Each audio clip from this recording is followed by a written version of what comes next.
And I don't know if we've heard side selection already, producers. If you could spoil me, perhaps, and that will kick off our game. But regardless of that, probably blue for G2. Yeah. I'm sweating. Elyoya, I kind of believe him. We didn't see much from him because in these clutch moments, I feel like this is the time when he rises. And if I'm G2, I am looking at maybe adjusting a little bit coming into this draft so that we, because I'm G2, right? So that G2 puts a lot more emphasis on getting a better and more proactive jungle matchup for SkewMond so that he can shut down Elyoya. Yeah, and I also would like Labrov to be, speaking as a G2 fan right now, I would want Labrov to be on something he's more comfortable on, because I feel like he didn't really look that comfortable on the Nico. That felt more like we don't want to give Alvaro Nico, so we have to take it early, rather than I'm Labrov, I'm going to carry this game on Nico. We'll see indeed. As a reminder, we are definitely in Fearless. We're just having a little bit of trouble with our band graphic right now, but we remember them all, right? Come on, Finn. Do you remember all of them? Yeah, Gnar, Gwen, Shincha, Wukong, Talia, Ahri, Saya, Kalista, Rakan, and Nico. Damn, that's good. That's great Didn't memory. even read that off. So, I'm interested in this support evolution for sure, as we said. Is it going to be a different style? I think Labrov definitely needs a bounce-back game, but what is G2 looking for here? Big eyes on Varus for me right now, like the strong AD carries that really set you up for lane success. Varus and Senna are both up and available, and I think G2 can kind of choose the pick of the litter. Varus is more of an early game lane dominant AD carry, while Senna has that insurance, has that late game scaling, and just becomes so oppressive the longer the game goes. Exactly. This is going to be an interesting draft because G2 is opting to not pick the Pantheon, even though both ADCs are open. So we might be looking at this at the side of MCOY, where again they're getting this sort of very proactive team comp in the early game because you have the Varus powerhouse, you have the Pantheon, click and stun. And for me, if I'm looking at Elyoya, this is exactly the champion that he wants after such a performance in game 1. Yeah, and combining this here with either an AD carry or support, I think would make the most sense. If you really want an engaged support, Nautilus is there, Rell is there. We know that Alvaro, when Rell is open, he always goes for it almost. But I think taking the Varus just makes sense. You have the flex potential to Myrwn. I mean, there is an angle that we can also look to take a mid laner here. I think the support would make the most sense because if I'm Senna, I really like the Nautilus, I really like the Neona, but especially the Nautilus. I feel like if you're MKOI, well, it just shows that you don't really care about what G2 picks on the support because you have a good counter pick, because this makes sense. It's a placeholder, and now you're looking to utilize the fact that you get the third pick and the rest of the draft as well to counter pick as many champions as possible from the side of G2. Yeah, I'm looking at a Nautilus here for Labrov, almost guaranteed. I think Senna Naut is the strongest 2v2 lane together with Senna, and that pairing is just so potent in every stage of the game. But I really get curious, what are you picking alongside it? Because here I think you're allowed to pick something more carry-oriented jungle, because you have the Senna that is fine playing alone, and you have that Nautilus that's going to set up fights for you. So here I'm thinking Naafiri. Yeah, here I really want to see SkewMond go into his carry kind of mindset and kind of dig for a champion where he can feel like he has a huge impact on. Exactly, because Naafiri has been the jungle counter pick to the Pantheon because it's so easy to find good trades, to just take away. Oh, I do like this a lot. There it is. I like it, I do like this a lot. This would have been my second counter pick, I would say, into the Pantheon, even though it's not so great in the 1v1 straight up. When it comes to team comps and the fact that you have the Senna, you have the Nautilus, you want to play slow, keep the fight steady for the Senna to keep stacking the souls and utilize the fact that it has such a big range advantage over Varus. I think it's a great pickup. Yeah, looks like it's going to be the Rell lock-in for Alvaro, but I really like that you touched it, because I think Trundle is underrated as a champion against really low mobility carries. So for example, when Varus walks up and wants to hit something, if suddenly there's a pillar that slows you for like 80% or something in your face, it becomes really hard to really have a high impact in those team fights. You kind of have to play that kind of poke kind of style. As we go into the second phase, we're going to fix the numbers. You all saw probably that something was wrong there, but the picks are correct, and there are our series beds. Magic. So Magic. it's all back. Warwick been banned already tells me that actually MKOI wants to pick their top lane on 4 and last pick mid. That is probably the Ambessa, I would say. I think that Ambessa right now is the most classic blind pick. Myrwn has shown a lot of preferences towards that, and yeah, I mean, Broken Blades Warwick is a scary champion. It is interesting because this sort of approach from MKOI does invite G2 to think about the Ambessa pick. Do you want to ban it on 4? Especially now, maybe the Renekton will come in as well to get banned so that you prep this Ambessa. Because what's happening now is the top laners are getting taken out, and it's up to G2 to react to this. But at the same time, MKOI should be quite happy because you're taking out the stronger blind picks in the meta. Yeah, but I'm excited because Jojopyun yesterday came in with so many good counter picks, and it feels like MKOI is really playing into that. He is now given last pick. You have Myrwn on your team, but Myrwn is the one blind picking, and Jojopyun is the one with the counter pick. Yesterday we saw the Cassiopeia, we saw the Kassadin, and I wonder if he has something in store for us. I love it. The tease, because yeah, how it has changed. We would always have given it to Myrwn, but I think he just wants to be comfortable and win a lane for a change. Well, he did win a lane last game, that's for sure. Worst case, the Renekton ban. So, oh, this is weird from the side of G2 because it invites the Ambessa blind pick very heavily. I do wonder what is the counter pick. What is up? Yeah, exactly, because this is a little bit bizarre, but it does feel like it is potentially a trap for MKOI to pick the Ambessa here and G2 for BB to find this sort of counter pick that he always likes to have in these meta champions. Yeah, the Renekton pick is very puzzling. I think he was thinking that maybe if the Ambessa comes back, he's just gonna take it and then remove. But yeah, I think the Ambessa was getting pretty angled by with the Jax and the Warwick ban, so I really wonder what Broken Blade has prepared into it. I really want to see him dig deep and show us why in the past Broken Blade has been the creative top laner to look at. I think the Camille is gonna come out together with that Ryze. It is something that they used previously when they beat MKOI. Having that Ryze to ult on the Camille lane and the Camille just being able to lock down that Ambessa. 2019 vibes. It gives me 2019 vibes, especially when we would see, was it Caps and Wonder together, where they would just open up on the side lane together, the Camille backed up by the Ryze behind, and it just feels like it's such a how to say, it's such a ram in the side lane where you just take down every single tower and it just becomes harder and harder to match. But Jojopyun is not leaving Myrwn out to dry. If Caps ult stop, he will be there to match it. Anytime Camille is gonna ult someone, there's gonna be a Galio ult on that person to come and bolster their defenses. Fantastic. Interesting drafts. I'm glad that they've spiced it up from the side of G2. They need to, so let's head over to our casters for game number 2. The spice we were waiting for, no doubt. Once again, powerhouse side lanes for G2. The Ryze, the Camille, the potential for individual carries and these big highlight play moments. On the opposite side for MKOI, getting the power pick of Varus. Yeah, they gave up Senna, but need to see if Supa and Alvaro alongside Elyoya can replicate some of the same success they found in game 1. Yeah, this G2 comp, it takes me back to the good old days where EU was the best region in the world. Yesterday? Today? Every day. Every day. Every day. Well, every day. Their side laning, I think, is absolutely beautiful. I really want to see if Caps and Broken Blade can make progress happen. I also feel like it's a good targeting of kind of MKOI's weakness. They love to group, but they haven't shown much prowess in actually helping their side laners progress in the game, so I'm excited to see what G2 has planned. I do like the pivot from MCOY with Jojo going towards the Galio though, because you look at champions like the Trundle, like the Camille, even Nautilus to a certain extent, that all want to jump in onto one target and delete them. If Jojo is able to keep Supa safe and buy some crucial extra seconds for this on-hit Varus, I think that's going to do a lot of work coming into this. Can't make the difference.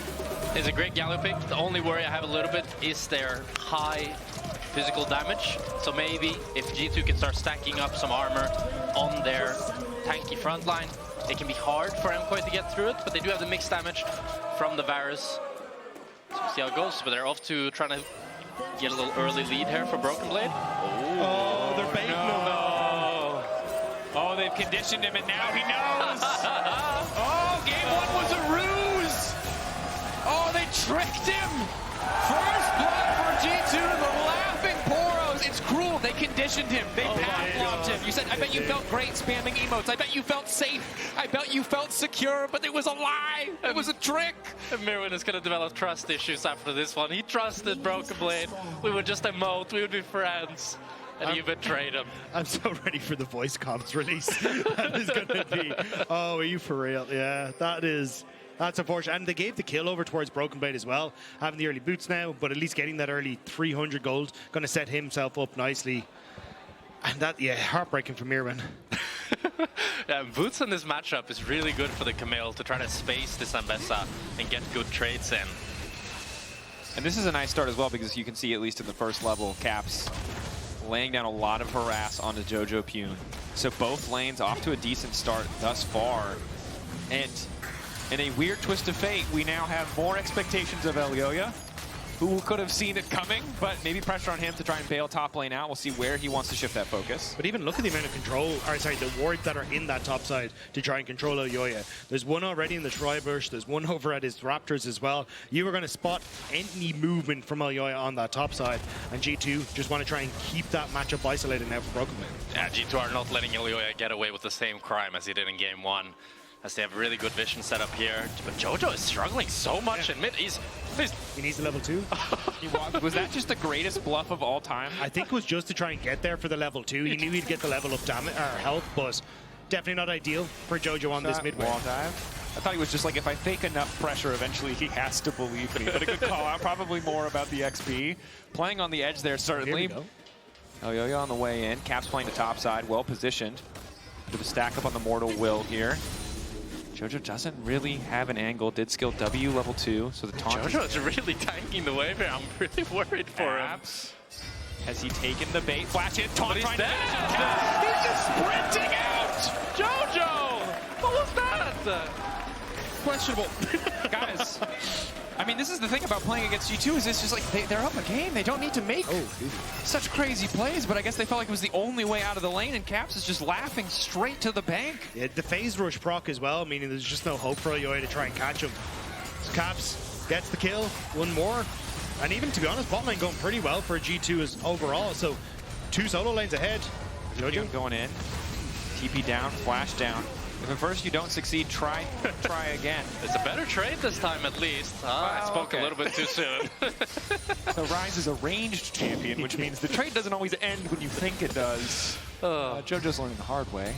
Bit of an unfortunate sequence of events, both the level 1 play and now you can see the vision behind Jojo getting so aggressive, but he just lost too much health on the level 1 to make that play a real possibility. Has to reset as well, because all he picked up was a refillable pod, so now needed to go back and, well, I thought he was going to go back and start picking up an actual item, but just going to pop the extra refillable potion that he had, because Elyoya is on the way mid again.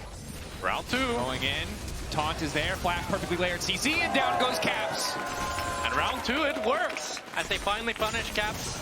No teleport on him as well, as Jojo's going to be able to push in this mid wave and deny him some minions.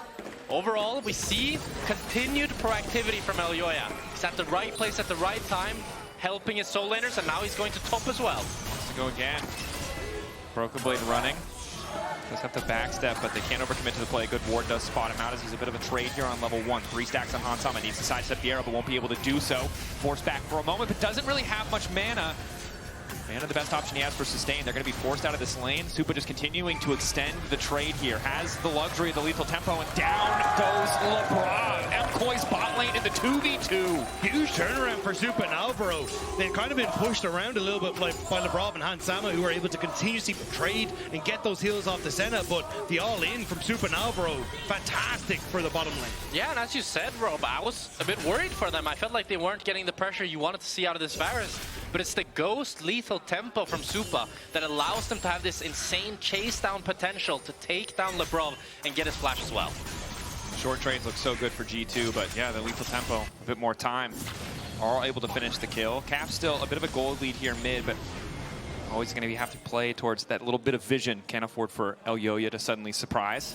Yeah, I think at this stage it just becomes very difficult for Caps to really push Jojo out of lane. He's kind of got past the point where it's easy, and now you've got double ultimates that are going to be available very soon for the mid-jungle of MKOI, and I think that's where the real threat is going to start to come online, because how do you make plays as G2 if at any point in time there is someone who's going to come and join, and it's Alvaro of all people that wants to help out here. Synchronized top lane though as Broken Blade tries to clear the wave. Has the hook shot, catching the next wave. In the meantime, SkewMond taking the objective. A little bit of damage from Elyoya, keeping the trade going. Zoning Broken Blade completely away from the next wave. So it will be a trade of the Drake for at least a few plates and a lot of experience from Broken Blade. Has not ticked over to level 6 yet. But I wonder here if Elyoya can actually choose to stay and zone out G2's bot lane as they enter, which he will not. He'll choose to recall. But it would have been crazy because SkewMond is on this Drake here. But Myrwn is actually looking for it. Getting the damage out! He might not get the Drake, but he gets the kill! A big troll-shaped bag of gold waiting! This started off so poorly for MKOI, but picking off G2 in multiple different areas. Now Jojo looking for Caps again. Taunt. going in. Justice Punch, they will just back away. Cap's a bit too tanky at this point. Jojo doesn't really have the damage. But you're completely right. This felt doomed. I was ready to call it. Go game 3 after those first few levels. But MKOI consistently finding these angles. Isolated in the bot lane. Myrwn, creative play to just walk up and check. It's not something you expect to find a kill there, but paying attention there pays off as Drakos knows Myrwn is ultless, but still has a pretty decent XP advantage. Still, I think for G2, this is the point where you do have to get safe. As you said, double ultimates now available, and Jojo just constantly hovering towards that top side. And that's why Hansam and Labrov playing very safe on this. Like, even look at Caps, he's starting to move top just to try and cover in case something happens, but this is where that threat constantly looms, because it's not just the Galio, it's Pantheon who can show up at any time, and now MCOY just get to push out the waves and play hyper-aggressive. And I love this draft from MCOY because it just has so much playmaking potential. You have the Varus ultimate, you have the Rell engage, you have the Galio follow-up, you have the Pantheon ulti. Like, all 5 champions here have ways to start a fight, they have ways to pressure, and just allows them to have so much pressure across the map. And this is the kind of game where you absolutely, or the composition, you do not want them to have a lead. You mentioned it, right? Talk about the side lanes for G2. We know what Broken Blade and Caps can do when they're able to push side, how clever they can be with SkewMond backing them up. But if you don't have a lead in those lanes, if your lanes aren't winning, 1-3-1 is just not a strategy that works. But the fact that you went from 300 gold ahead on the Camille to nearly 300 gold behind, thanks to MKOI with some of these smart lane swaps, and then the kill coming across, really just says how MKOI managed to turn this early game around. And you're almost a full level ahead, actually more than a full level ahead on Myrwn on this Ambessa. So trying to bully out in that matchup is just going to become even more difficult. MKOI doing a fantastic job of controlling the map. And I think we can throw some critique towards G2 leaving this Ambessa open and banning the Renekton instead. Ambessa has been Myrwn's best champion. He's performed so damn well on this champion, and he's showing why in this game. Despite getting first blooded, he's doing fantastically. He is. We'll need to see. The top side looks like Elyoya taking his time. Looks like they're going to try to lock up Labrov, and he will be bursted down. Alvaro going to follow as well, but Jojo's not done yet. The root connecting. Double taunt coming through. Elyoya now following. Ulti, Dawning Shadow just to keep that shield up, but it's a 1-for-1 support for support. But it gets Caps' TP out as well. Yeah, Caps had to try and join in on the top side of the map. He'd just gone for the reset, so a little over-eager for MKOI as they try and go for the play, but 1-for-1 and Caps' TP, you have to see if MKOI can now punish the fact that that teleport is down. Taking the time for G2. No strangers from coming back from a deficit. We saw in game 1 how well they played the map despite early deficits. It feels different though because of MKOI being able to build a lead even after that disastrous level 1. Here we see the play once again, the patience on the dive, a 1-for-1 trade. Yeah, and it's a great ulti in here from Elyoya. He holds his W for quite a bit until his team has decided which target to go for. It's unlucky here that Supa ends up taking tower aggro, so he has to flash out, so he can't actually follow on the flashless SkewMond, because if he could, it would have been 2-for-1. Also just nice position from Hansama, playing it very far back so he couldn't be the one that ends up falling, but now he's alone. He has flash. Caps Likely discovering. just playing for some here. Hansama so patient. Doesn't burn the cleanse, doesn't burn anything. And this is the difference now, with both of those ultimates down for Elyoya and Jojopyun, and Caps holding on to his Realm Warp, he can now be the protector for side lanes, and you can see that there. MKOI considered it, but with Caps missing from the mid wave, they don't know if that Realm Warp's going to show up, so they back out very quickly. But now reassigning. Yeah, they're putting MKOI, are putting Supa and Alvaro mid up against Caps instead, while Jojo can just clear up against the Senna. And this way, they can actually get full control of this drake. I really like it. The fact that, okay, we send the Galio top, but we win mid-push as Supa in 2 hands. So, okay, we can unlock Alvaro, we can start to link up with Elyoya. Now we can threaten towards the Camille on the bottom side, and the Ryze, in theory, would match on top side, which kind of limits him. But at the moment, G2 just happy to keep Hansam in the matchup. Jojo with a bit of a mouth spam there. He's in good spirits. I think it's safe to say after winning game 1, yeah, he feels pretty good. And especially, I think it feels good when you kind of have this little blunder that he had early game, but to just immediately bounce back, it's always a very good feeling. Need to have that confidence. Can't let little moments shake you. The same is true for G2, of course. This is the team that you kind of default assume to be a threat, default assume to be the boogeyman of the LEC, but it was just last split. They fell to KC, and while they still have that plot armor, they still have that expectation. The pressure on the players must be immense at this moment. Elyoya's ultimate is almost back up, same when it comes towards Jojo, so the windows of opportunity for G2 to make plays start to slip away, but Dragon going to be taken off the back of this as well. G2 feel like they just don't really know where to put their efforts. Yeah, and this is just off of the back of that little lane swap MKOI did. They get full control of mid lane. They're able to pick up this Drake for free as Hansam and Labrov has the base. They didn't find the pick onto Jojo, so G2 get nothing, while MKOI get the dragon.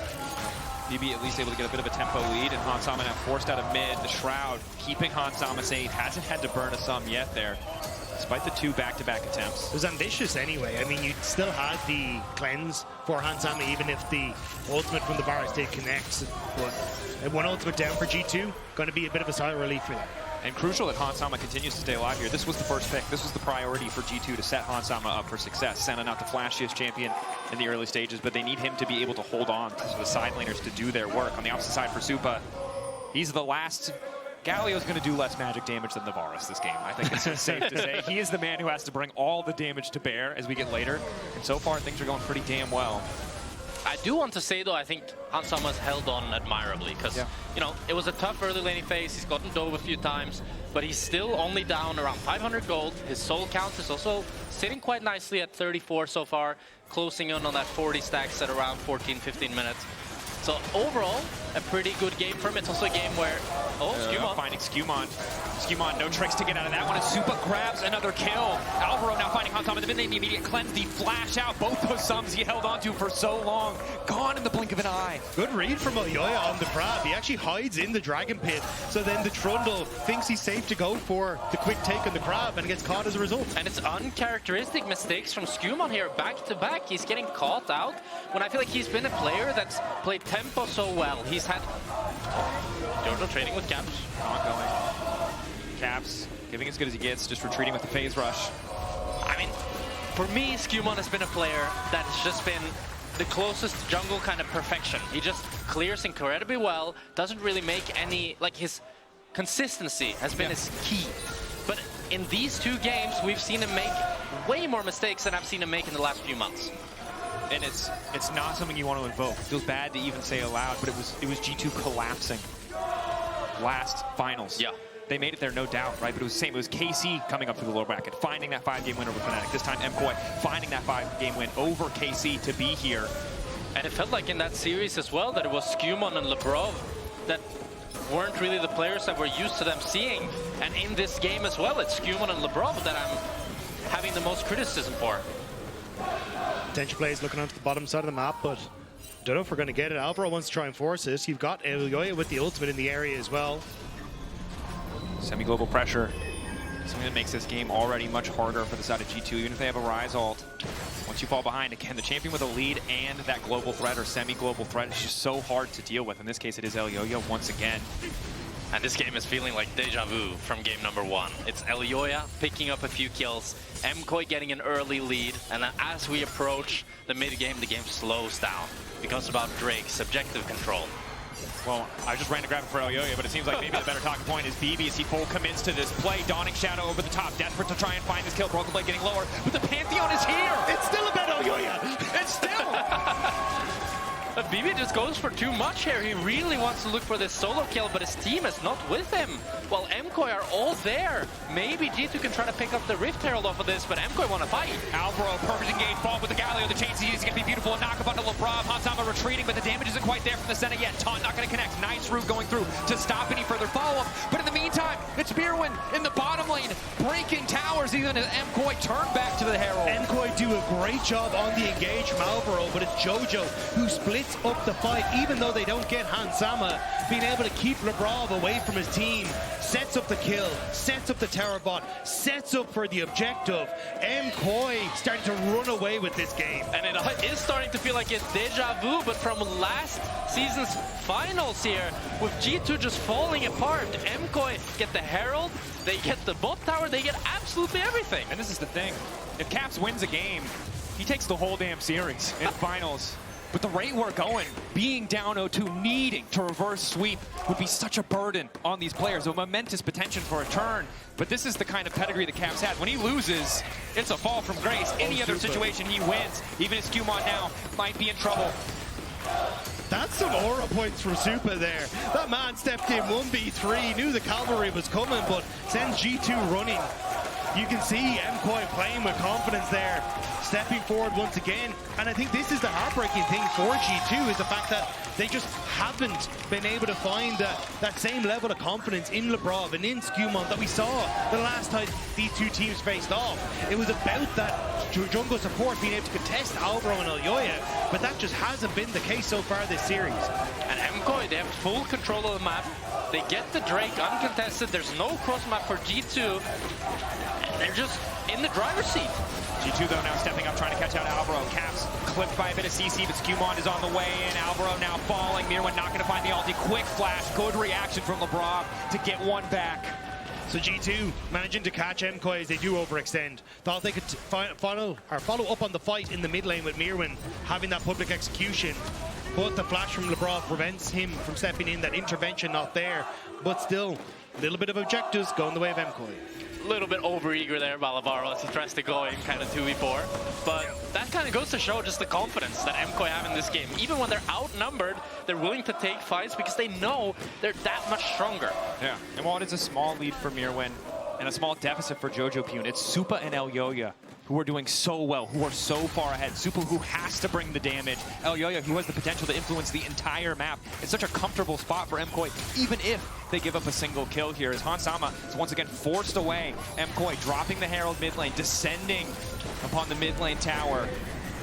It's just a free tower, and Supa is reaping the benefits of this Ghost, because now as we enter the mid to late game team fights, he can actually position so much more aggressively, because he's not just an immobile ADC. He has so much movement speed from the Summoner spell that he can actually do things in team fights. As Alvaro goes for deep vision, he doesn't care. He's not scared of anything. And this is the most terrifying form of MKOI, when they can just group up, try to force these fights. Of course, while they're taking mid lane, Brokenblade is taking a side lane tower, but now it's Hansama who might be caught out. Flash forward, charm, the cleanse not enough. There's just too much damn CC, but the flash will keep him safe, even as the tier 2 falls. And for G2, they need time. They need to be able to scale. They've got the champions, but those champions just don't have the items. And MKOI are getting what they want. Yes, you get the bot lane turret for G2, but mid lane tier 2 now gone makes this top tier 1 for G2 indefensible. And MKOI know that. They're starting to move up. G2 have moved several members to try and defend this, but I don't know if they can. Alvaro, Q doesn't connect, flash W also going to miss. SkewMond, good patience. Does force to use a flash of his own. TB behind now from G2. Rell warp in, an opportunity to turn. Eyes on Supa, he's going to be the big target. Instead they turn for Alvaro. Triple stun, following up with a beautiful ult. Now it's the Galio. It's the entire team. Supa ready to make a montage, but he's a little bit too far away. Now Liana's starting to rain freely. And it's all falling apart for G2. 4 versus 5. MKOI take down G2 from the skies. Jojo descends, and it's G2 that fall. And MKOI are just getting everything here. As you said, Dagda, it's a 4 versus 5 with G2 starting the fight, but MKOI have the champions to keep this fight going. They have the Varus ulti spreading, the Galio ult descending. Everything lines up for them as they pick up 3 kills, and nobody ends up falling on their side. And Cap's so desperate to try and pick off Alvaro in the back, even walks in to Jojopyun's ultimate, hoping he can get something back, but this was the combo that we were talking about. This is a short-range comp from G2. When you look at the amount of melees that are there, and Jojo's getting so much value from the big circle. I mean, 4-0-4 for Elyoya, a monster in this game. 2K lead for Supa. Things just keep looking better and better for MKOI. And that the G2 that has been undoubtable for so many years, they're starting to see cracks in the armor. And it's only game 2, right, in a series, but again, we immediately remember the story of last split as MKOI set their sights on Otacon easily, uncontested. No one from G2 wants to take the risk. They're simply too far behind. And it's G2 that denied Elyoya in so many of those finals. It's G2 that denied MKOI members from becoming Royal Roaders in their first split, taking that championship. And now, just over a year later, MKOI coming alive against G2 here. They look fantastic. And it's so beautiful because it feels like it's Elyoya at the helm. He's the one leading these early games, getting these huge leads for everybody on the map. With him and Alvaro just gapping their opposition. It's not over yet, though. This is still only game 2, and they're still a far way away from closing out this game. Dragon going to be up in about 50 seconds, though, is going to be the next protocol for MKOI. I think for G2, it's just try and sit back and scale. Find those moments where you can get those items onto Broken Blade, get some stacks on towards Hans Sama, some items much needed on his end as well. It looks like that's what G2 will do. Forgo Dragon setup, maybe look for a push on the top side. But Jojo is piecing out of there. He wants nothing to do with this. The problem that G2 has is MKOI has really good wave clear on this Galio, and it's very hard to dive. So it's really difficult to try to get any sort of cross map done, despite the fact that they have this Camille and Ryze. And the problem with this comp, as you said, Drakos, a 1-3-1 where you don't win side is nothing. It's not, yeah, it just doesn't work. At least one of your side laners needs to be able to push. And the good news is, Caps at least has that individual lead, right? He can't walk face first into Jojopyun at this point, but he does have a lot of wave clear, and he is a threat in the 1v1. He just doesn't have the time to finish those kills, and he doesn't have the comfort, the safety, the Pantheon that could be lurking in the darkness, or in this case, taking the third Drake and moving MKOI to Soul Point. I do think level 16 on Caps is a huge spike to look out for, as he gets that empowered Q all the way up to 100%, and he's going to do so much more damage with it. But other than that, there's not that many bright spots that I'm like looking at for G2. I mean, the soul count is slowly stacking up. Scaling is still definitely, I think, in their favor, but MKOI's draft is just so easy to execute. But this is the thing right now. What has worked for G2 previously against MKOI is not working this time around. Last time the two teams faced up, it was, we have the Talia, we have the Ahri, we're going to start making plays towards side lanes in game 1 and game 2. G2 picked very similar compositions to try and make plays around side lanes, but it's MKOI here coming out on top, and a lot of that is thanks to Elyoya controlling the early stages, but also they are playing relatively cautious and safe around their side lanes to not give G2 those windows to attack. And MKOI are the team that continue to back up their interview clues, back up their talk, right? We heard they weren't ready last time they played. 2 series back-to-back, they weren't prepared. This time around, they said, hey, they split their prep, they're ready for 2 series. I wasn't inclined to believe them, but they're making a damn good argument here, although now Jojo might be caught out, but it's a TP on the way into the Galio still alive, trying to ult to safety. They'll burn through him, but Elyoya's ready with the fall. TP in from Myrwn has finally arrived. Caps might be in trouble. Good damage from G2. It looks like they found 2.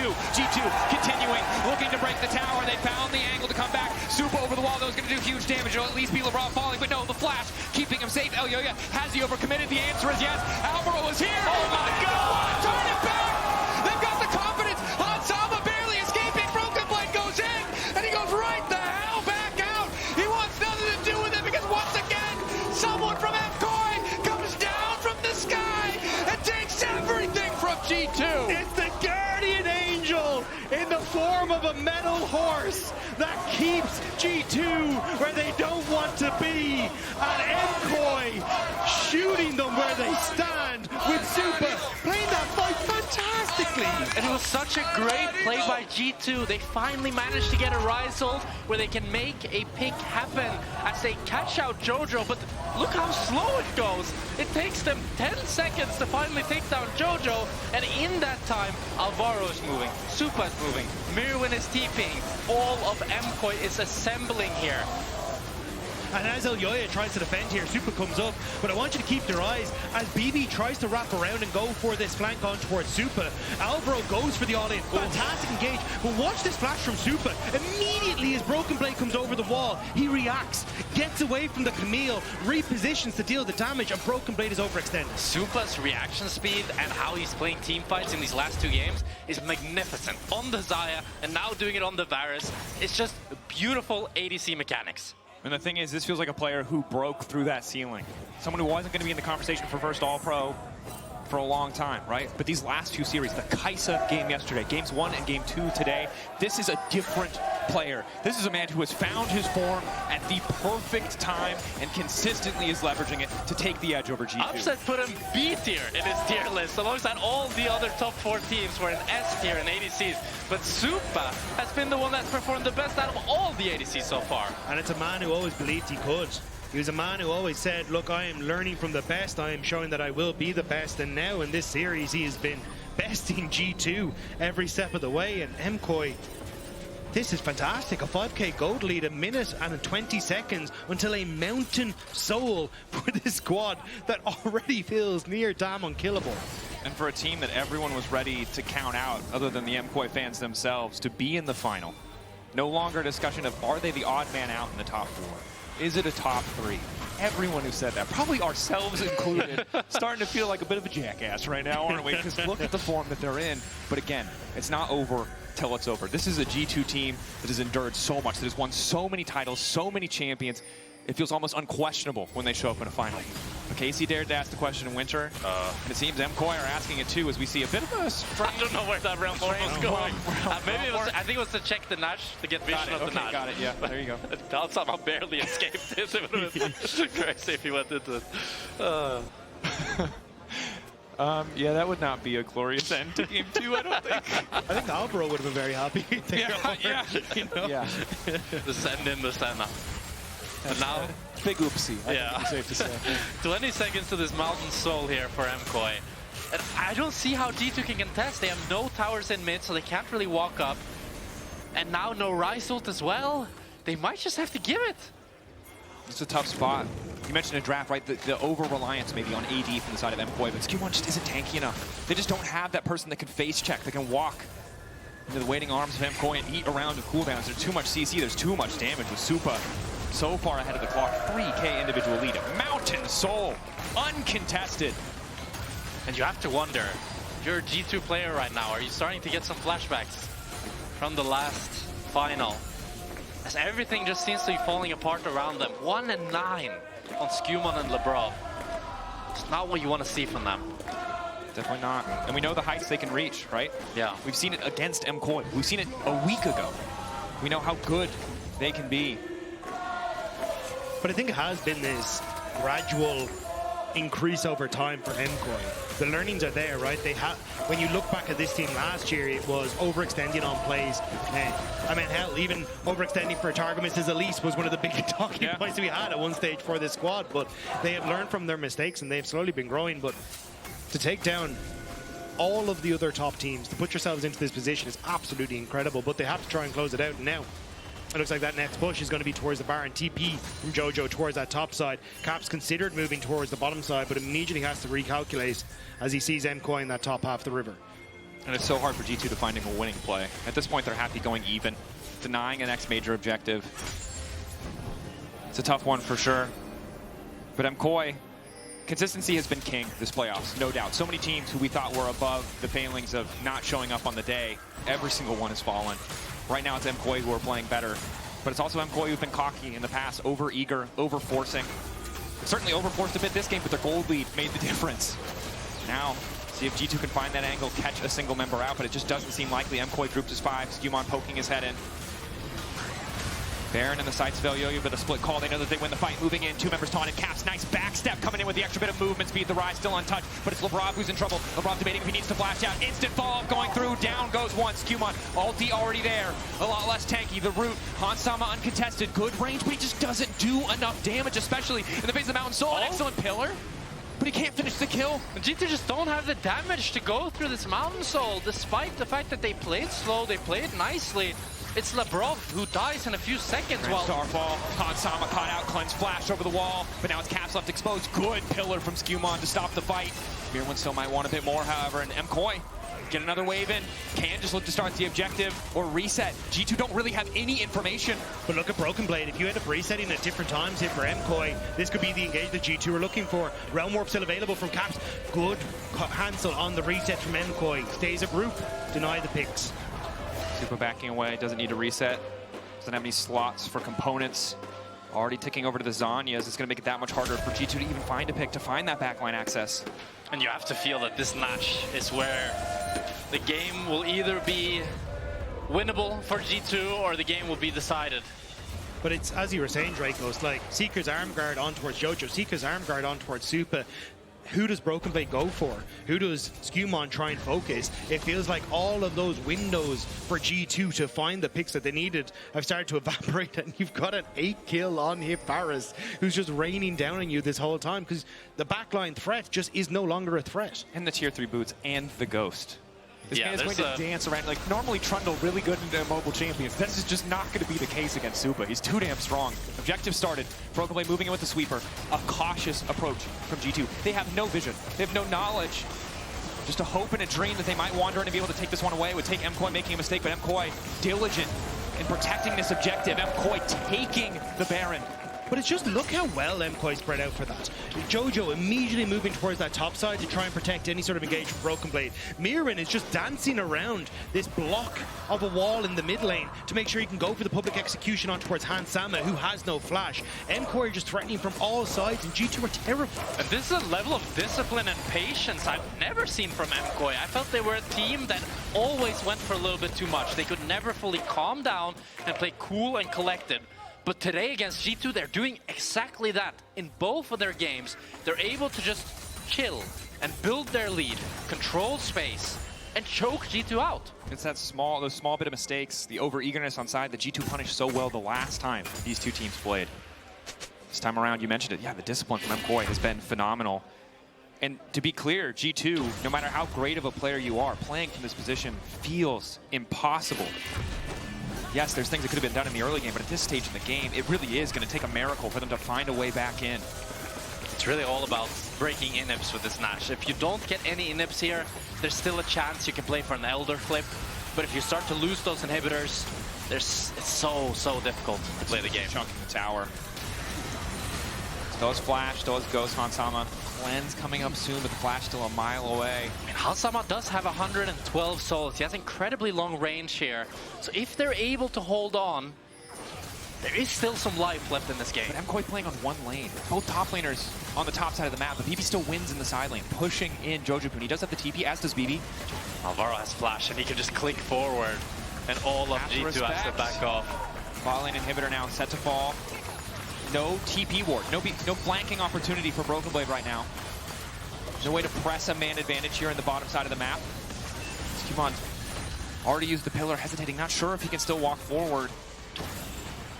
They were not able to actually break the inhib here, and now it's 15 seconds to Elder, and they are choosing to base.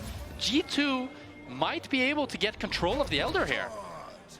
Full BT bought by Supa though on that reset, and a lot more coming in. That's a scary Varus. Yeah, scary as well. So yeah, it's still a lot of work for G2. I completed on Hansama as well though. I think while I still favor MKOI in this fight, this is... You're not going to get a better opportunity. Yeah, this is the best chance G2 has. Serpent's Fang also for Myrwn going to be useful here as they try and go in for those shields from Hansama. Oh yeah, the Ryze. It's going to make it that much harder to survive the damage. MKOI again taking their time. Midway pushing in their favor. No inhibitor down does make this more difficult. Crucial that G2 is able to hold on to it as they start to walk in. G2 not the best objective damage. Certainly Caps can shred through it, but it will take them a bit of time. But the waves are in such a good spot for G2. That's why Jojo going to start to move over. He knows that he can come in with the ultimate late and still be fine. So MKOI just going to try and keep G2 in this position and let Jojo do work. Broken Blade pushing the sideway left, trying to demand a response from MKOI. Myrwn on vision has been spotted. Caps basing, choosing to try to match Jojo here. Maybe this is the sign MKOI can look to flash in. Elder, the great equalizer. Often difference maker. Alvaro going in, has caught out Hansama. Cleanses there for the flash. Is not. Elyoya immediately pounces. A single summoner spell making the difference. Supa is completely uncontested. Ghosting, dancing, styling. Caps Rell warping out to safety, but no chance of contesting the objective as Broken Blade runs for his life. Tries to get the TP. Shattering strike. Alvaro knows right where he is. The arrow goes a bit wide. Broken Blade tries to style, but is pulled right back into the waiting arms of Supa. And it's Hansama not having flash, just barely being down, that allows MKOI to get a fantastic engage as they get 3 and they get the Elder, and you have to feel it's going to be the game. How do you come back from this as G2? SkewMond is running for the hills. It is not kind though. Dead Man's Plate feeling a bit more apt than normal as he runs to safety. But look at the mid lane. MKOI charging down it. They know that this base will crumble in front of them, and it's every lane now starting to be pushed in. Labrov holding here as Caps tries to help him out, but it's already taken. And bot lane inhibitor will be next. Supa sidesteps. Inhibitor gonna fall. TP there for Myrwn. G2 are able to kind of hold here though and defend. MKOI a bit split. They don't really have a wave on top side to play for either. Myrwn's in the base, going to TP to the bot wave. That's and going to be the trying to make the extra most pressure of point. Good call out. One inhibitor falls. SkewMond trying to hold top. G2, a single mistake here ends the game in favor of MKOI. Where will they try and force the fight? Crucially, Hansama does have flash now and Alvaro doesn't. So he can actually look to pressure a little bit more and play a bit further up. But I don't think it's enough. Another wave a bit far away from the top side of the map. Jojopyun trying to cut it. Pull the wave to make sure his will collapse. MCOY grouping a lot. Oh, the W lands. They can't quite follow it. The hesitance. Elyoya going to start the fight though. As Caps now needs to back up, zooming out to safety. Nice flash away from the bars. All that vision could be everything. Shut down into Elyoya. Caps untouched. Keep your eyes on that Ryze. Him and Hansama. No back way. to back, holding the line. 5 strong from G2, staying alive. But it's crucial they don't get over eager. The backstep, denying the ulti, denying the access for Myrwn as G2 barrel down the mid lane. They smell blood in the water, but a backstep. They can't afford to face tank Supa. They can't afford to walk in first. Myrwn still stepping forward. Ulti from the Galio. Knock him onto Broken Blade. Myrwn trying to make the difference, but it's Supa still standing. Supa who cannot auto-attack. G2 who hold the line, who hold on to hope in game 2. G2 hold on despite the odds. They hold on against Elder, against Soul, against the full build Varus, and they're going for the Nash. I cannot believe G2 survived. A heroic shield from Hansama keeps Labrov up, keeps the team available to follow on towards MCOY, and bit by bit MCOY are picked off. The Elder's gone, and it's Baron to G2. And I said this Senna with her souls can do work, but I did not think it would actually happen. Although their base is in shambles, it's still an uphill battle for G2. Never keep that tower. Oh no. We do have the respawning towers, that's their one saving grace, but the biggest thing that I think will hold them back is Hansama has no flash for the second Elder fight, and Alvaro will have it up. And G2 have no inhibitors. Double super minions going towards the base means that this Baron is kind of just a help to hold on. They're not going to be able to push it onto the map. And MCOY, if they can get access to that Nexus, G2 need another miracle. The cloud hanging over G2 finally has a silver lining because gold is also being funneled into them in the form of those double supers. Full builds will be ready for the next fight if they can get there. But again, a single misstep. A Pantheon ult with a Galio to follow means a quick backdoor and a game 3 match point. But if G2 strike back here... The ult from Pantheon, they're going. Grand Skyfall immediately interrupted. Good patience, trying to retreat as quick as they can, right as Jojopyun goes in. Cooldown's now in favor. But now the full engage comes. The follow-through is there. Hansama untouched for now. Myrwn to the backline trying to delete it. He looks like he'll be able to do so. The Senna's still living for an extra moment, though. Hansama still alive. G2 turned beautifully as Caps gives his life to live, to hold on to the backline a little bit longer. Hansama still untouched. The Senna doing so much work. Alvaro doesn't find the key target, but it's the front line. And Hansama together, but Elyoya re-engages. Goes right back in. MCOY gave them an inch, but they will not give them a game. And it's Elyoya leading the engage, finding Hansama that secures MCOY game 2 after a hard-fought